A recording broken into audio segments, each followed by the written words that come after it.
What is our best guess for the growth in health service demand over the next decade? We have absolutely no idea.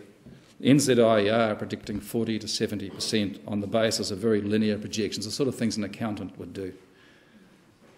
Our best guess is a doubling of demand over the next decade, and I suspect in 10 years' time, when you see how accurate I'm going to be, you're going to say to me, you were too conservative. A doubling of demand over the next decade, I promise you, is not a wild estimate. It actually is a very sensible projection of the various things I just mentioned to you: an ageing population of more chronic disease, end-of-life technology, health service consumption by an anxious, well-worried, sick middle class. But understand what this means. In a decade, we will face something like 100% demand growth. What an extraordinary challenge.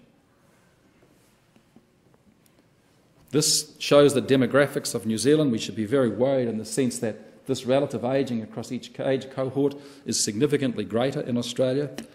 It brings us no comfort that the Australian health workforce planning is at least 10 years behind us, and it always will be so long as they have federal funding of primary care and state funding of secondary care. It will never be right.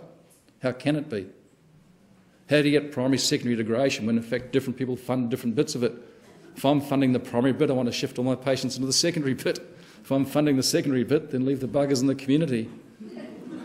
The worry for us in terms of the ineptitude of the Australian health workforce planning, in my opinion, of course, is that they continue to look to the east for recruits, and that their problem becomes our problem. And one of the things we in this room are challenged with doing is managing the gorilla to the west a whole lot better than we have been doing in the past. Enough is enough. They've been raping and pillaging us from a perspective of health services for long enough. And we've got to get as smart as the Canadians are in managing the US. We've got to get a whole lot smarter about how we manage our cousin to the west.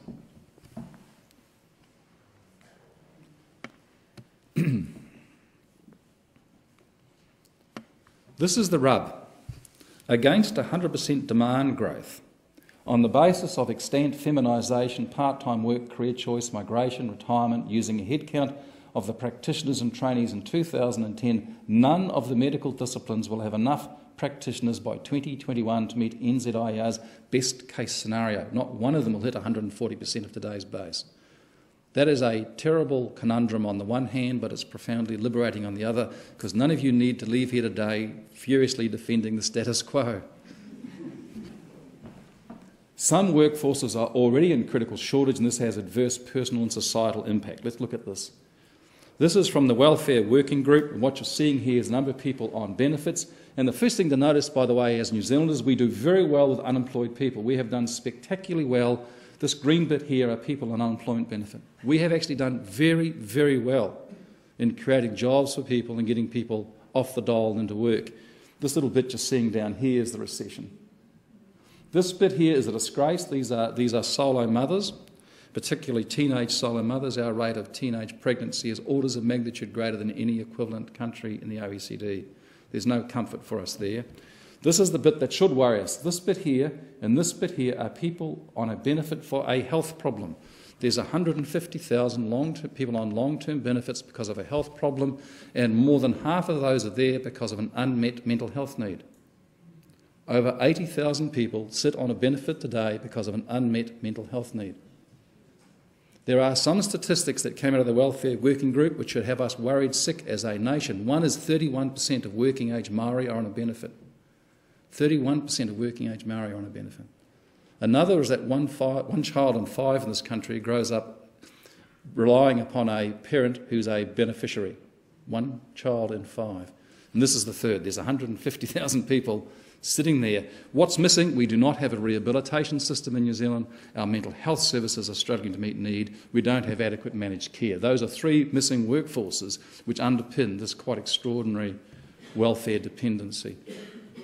And it's absurd, isn't it? If I look after patients for brain injuries, I'm held accountable for fiscal responsibility and throughput. Guess the one thing, if I was running a brain injury clinic, the one thing I wouldn't be held accountable for, did the buggers go back to work?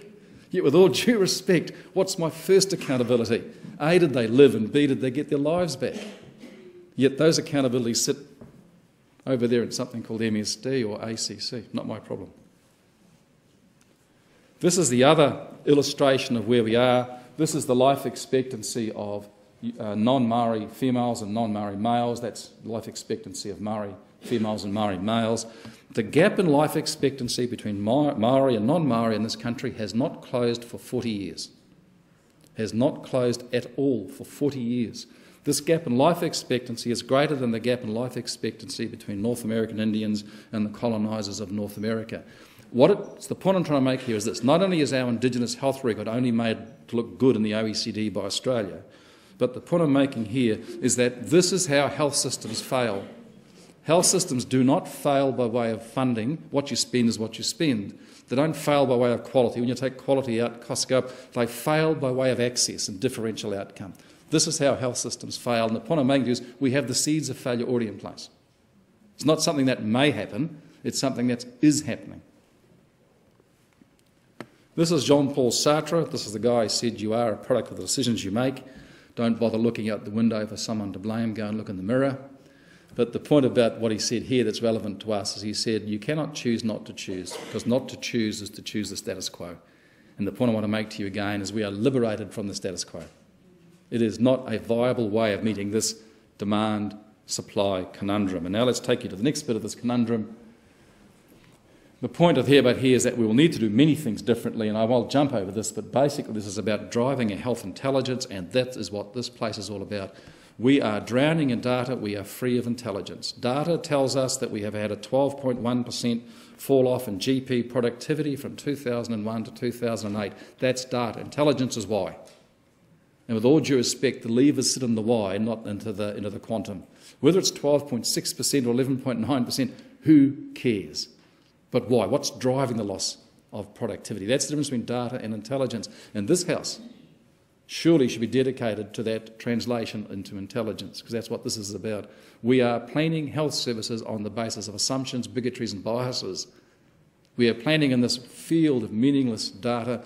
And I'll give you an example. The RMO commission I was on put a whole series of questions to the ministry which varied from raw data to intelligence. Not one question requiring intelligence was adequately answered. That's not a criticism of the ministry. It's a statement of the reality of the circumstance we're in.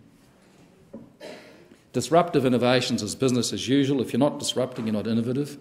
This should become a place which actually generates a large number of very unhappy people, because that's what disruptions are all about.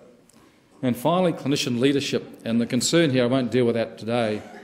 The concern here is not the logic of clinician leadership. The concern I have is about the ability of clinicians to lead, the extent to which we have or have not prepared clinicians to lead. And Bruce, you and I are as guilty as anybody of training medical students around patient ethics and communication, and not around leadership and performance management and pastoral care and education, the broader professional domains. We've had a very narrow view of professionalism. We've created a whole class of health professionals who wouldn't know what a leadership mantra was if it walked up and bit them on the proverbial.